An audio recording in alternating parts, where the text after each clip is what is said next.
Hello everyone, welcome back to my channel. Today we will discuss about the topic golden rules of accounting. The golden rules of accounting are a set of three basic principles that help accountants decide how to classify and record transactions.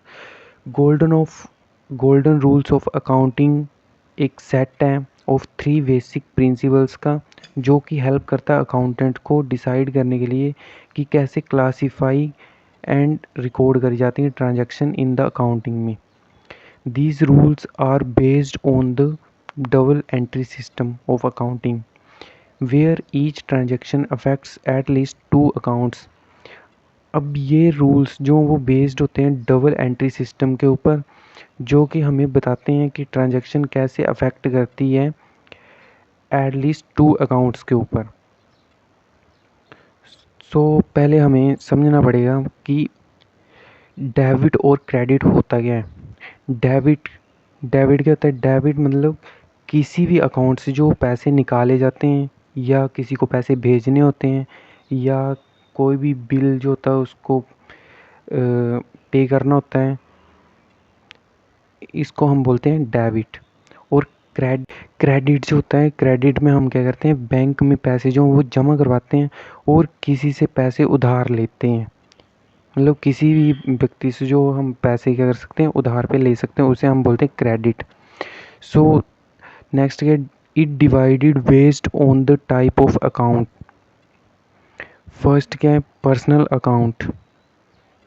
A personal account relates to individuals, firms, companies, or organizations.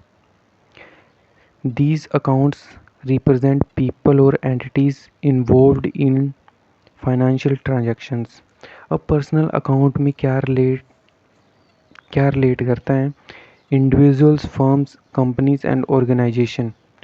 जो भी मतलब individual, firms, company और organisation में जो भी लेन then की process होती है उसको हम बोलते हैं पर्सनल अकाउंट. इसका रूल क्या है, debit the receiver, credit the giver.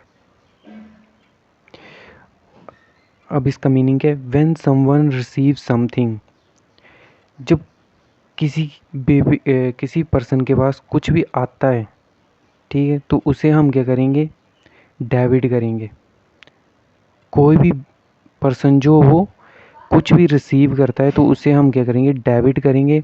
And when someone gives something, और जब कोई व्यक्ति किसी को कुछ दे रहा है तो उसे हम क्या करेंगे, क्रेडिट करेंगे. Debit the receiver, credit the giver. ये जो वो पर्सनल अकाउंट का रूल है, ठीक है. For example, if cash is paid to Sonu. अब इसमें क्या बता रहा है कि कैश जो वो दिया जा रहा है सोनू को, तो सोनू क्या है, रिसीवर है. सोनू इज द रिसीवर जिसके पास कैश आ रहा है, ठीक है. Then Sonu will be debited. Sonu account क्या करेगा, डेबिट करेगा, ठीक है. सेकंड एग्जांपल, राम पे ₹10,000 टू रमेश. अब राम क्या कर रहा है, पैसे दे रहा है किसको, रमेश को, ठीक है. तो रमेश क्या है, रिसीवर है. तो हमने यहाँ पे पढ़ा ना, डेबिट द रिसीवर. जो रिसीव करेगा वो क्या करेगा, डेबिट करेगा, ठीक है. और जो दे रहा है वो क्या करेगा, क्रेडिट करेगा. तो यहाँ पे Ramesh is the receiver, so Ramesh account will be debited. And Ram जो वो क्या है, गिवर है, जो दे रहा है. तो Ram is giver, so Ram account will be credit, ठीक है. ये आ गया पर्सनल अकाउंट का एग्जाम्पल.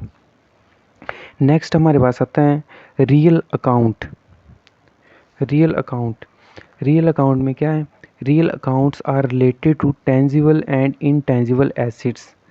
जो भी ऑर्गेनाइजेशन में कोई भी टेंजिबल और इनटेंजिबल एसेट्स हैं, जैसे फर्नीचर, मशीनरी, लैंड और एक्सेट्रा, कुछ भी हो सकता है, वो सब आते हैं रियल अकाउंट में. These accounts carry forward their balances to the next accounting year. और ये जो भी बैलेंस बच जाता है ईयर के एंड में उसको क्या कर देते हैं, फॉरवर्ड कर देते हैं नेक्स्ट अकाउंटिंग ईयर में। तो इसका रूल क्या है, इसका रूल ये है, डेबिट व्हाट कम्स इन, जो भी कुछ कंपनी में आ रहा है उसको हम क्या करेंगे, डेबिट करेंगे। क्रेडिट व्हाट गोज आउट, और जो भी कंपनी से बाहर जा रहा है उसको हम क्या करेंगे, क्रेडिट करेंगे। ठीक है। When and asset comes into the business, जब कोई भी एसेट जो वो बिजनेस में आ रहा है, फॉर एग्जांपल फर्नीचर कंपनी में आ रहा है, तो उसको हम क्या करेंगे, डेबिट करेंगे। ठीक है। When and asset goes out of the business, अब जब कोई भी कंपनी है अपना फर्नीचर जो वो बेच रही है, ठीक है, तो उसको हम क्या करेंगे, वो कंपनी से क्या जा रहा है, बाहर जा रहा है, तो उसको हम करेंगे क्रेडिट। ठीक है। For example buying furniture for office use ₹20,000, हमने क्या करा, फर्नीचर बाय करा ऑफिस यूज़ के लिए। अब फर्नीचर आ रहा है कंपनी में, ठीक है, कंपनी में आ रहा है तो फर्नीचर क्या हो गया, डेबिट हो जाएगा। लिखा ना, डेबिट व्हाट कम्स इन, जो कंपनी में आ रहा है उसको हम क्या करेंगे, डेबिट करेंगे। यहाँ भी क्या है, फर्नीचर इज़ कमिंग इन, मतलब फर्नीचर जो कंपनी में आ रहा है तो उसको फर्नीचर अकाउंट डेबिट 20,000। ठीक है। टू कैश अकाउंट क्रेडिट, अब यहाँ पे क्या है, पैसा क्या है, जा रहा है कंपनी से बाहर जा रहा है, तो क्या हो रहा है, क्रेडिट हो रहा है। ठीक है। नेक्स्ट एक और एग्जांपल के साथ बताता हूँ। Second, machinery is purchased for cash, हमने मशीन क्या करी, परचेज करी कंपनी के लिए कैश में। ठीक है।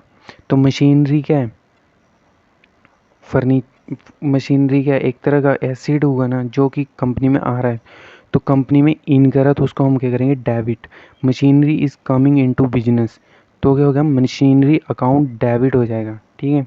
And cash is going out of business, cash क्या कंपनी से जा रहा है, ठीक है, तो कैश अकाउंट क्रेडिट हो जाएगा। ठीक है। अब थर्ड रूल क्या है, nominal account. So nominal account are related to expenses, losses, incomes and gains.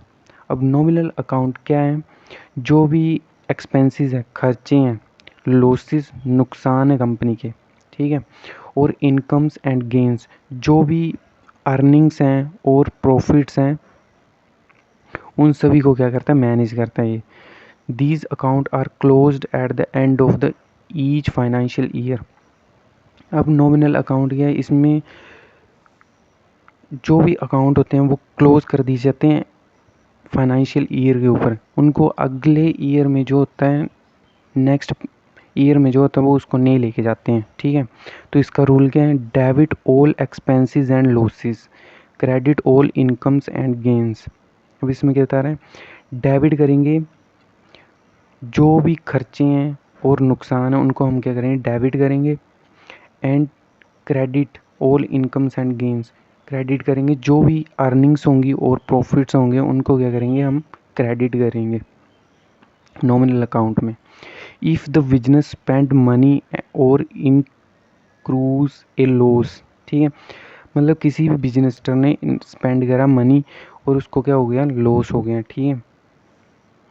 तो then it will debit the account, तो इसको हम क्या करेंगे, डेबिट करेंगे। ठीक है। If the business earns income और मेक्स ए गेन, अब बिजनेस में किसी ने क्या करा, अर्न कर रही है money and make a gain, ठीक है, और उसने प्रॉफिट करा हुआ है। ठीक है। तो उसको हम क्या करेंगे, क्रेडिट करेंगे। फॉर एग्जांपल पेड सैलरी ₹15,000, अब इसमें क्या हुआ, सैलरी क्या है, एक्सपेंसेस जो कि पेड हो रही है एम्प्लॉयज़ को। ठीक है। तो सैलरी इज़ एन एक्सपेंस, तो हम क्या करते हैं, खर्चों को क्या करते हैं, डेबिट करते हैं। तो सैलरी अकाउंट डेबिट 15,000, ठीक है, टू कैश अकाउंट, अब किस में जा रहा है, कैश में जा रहा है ना, तो कैश अकाउंट। ठीक है। नेक्स्ट, रेंट रिसीव्ड ₹50,000, अब इसमें क्या हो रहा है, हमें रेंट रिसीव हो रहा है, हमारे पास पैसा आ रहा है, तो आ रहा है तो मतलब हमारे पास क्या हो रहा है, अर्निंग्स आ रही हैं, ठीक है, इनकम इंक्रीज हो रही है। तो rent received is income, income और गेन दोनों ही है, ठीक है। तो रेंट अकाउंट क्या होगा इसमें, जब हमने पढ़ा नहीं यहाँ पे कि एक्सपेंसेस और लॉसेस को क्या करेंगे, हम डेबिट करेंगे, ठीक है, और इनकम एंड गेंस को क्रेडिट करेंगे। तो यहाँ पे क्या हुआ, हमारे पास रेंट जब रिसीव हुआ तो हमारे पास क्या हुआ, इनकम आई, तो इनकम क्या होगी, क्रेडिट होगी, ठीक है। तो रेंट अकाउंट क्रेडिट, ठीक है। तो इसकी एंट्री कैसे बनेगी, कैश अकाउंट डेबिट 50,000 डेबिट हो गया, टू रेंट अकाउंट क्रेडिट 50,000, ठीक है। तो ये आ गया नॉमिनल अकाउंट का एग्जाम्पल।